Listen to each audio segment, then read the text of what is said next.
हम प्रिंस अहाँ सबके प्रणाम करै छी। हमर मम्मी पूनम मिश्रा के यूट्यूब चैनल के सब्सक्राइब जरूर करू और घंटी के निशान के जरूर दबाओ। जय मिथिला, जय मैथिली।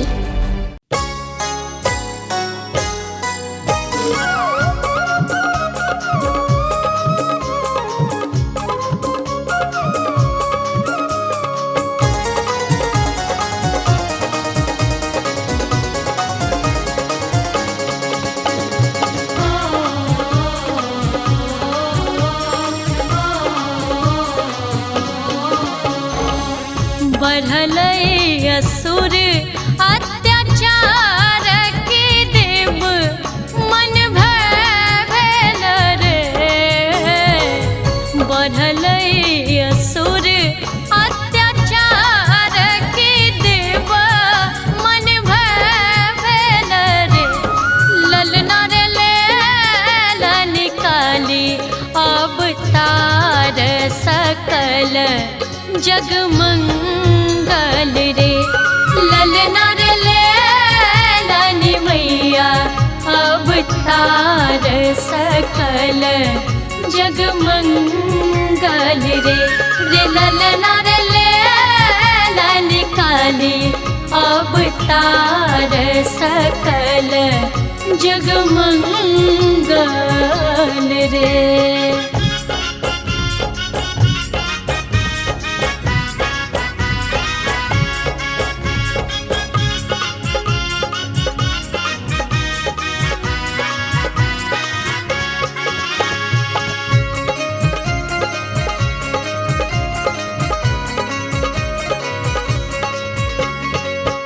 एक हाथ खप्पर दोसर भाला शास्त्र मुंड गले शोभै रे। एक हाथ खप्पर दोसर भाला शास्त्र मुंड गले शोभै रे।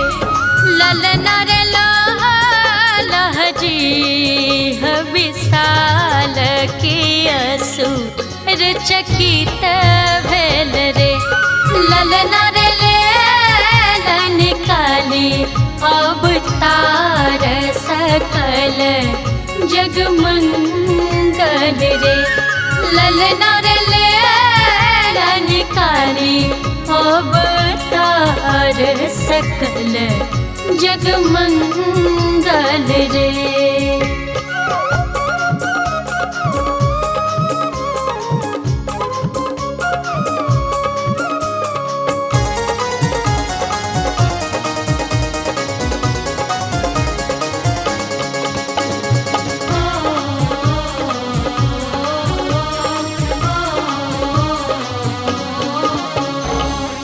असुरक सैन्य अपार जननी मन कुपित भेल रे।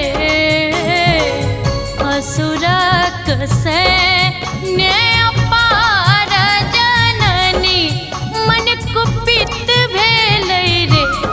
ललना रे कर लगली असुर विनाश असुर कुल क्रंदन रे।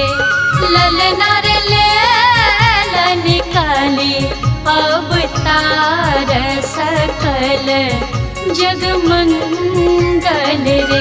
रे ललना रे लानी मैया अवतार सकल जगमंगल रे।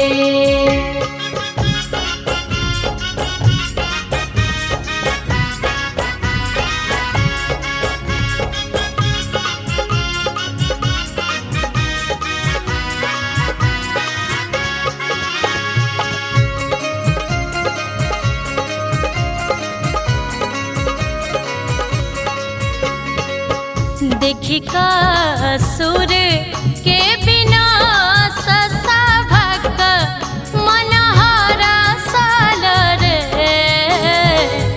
देखी का असुर के विनाश उत्कर्ष मनहारा साल रे। ललना रे हुए लागल जय जय फूल बरसल रे। ललना रे लैला निकाली अवतार सकल जगमंगल रे। ललना रे लैला निकाली अवतार सकल जगमंगल रे। ललना रे लैला निकाली अवतार सकल जगमंगल रे। ललना रे लैला निकाली अवतार सकल जगमंगल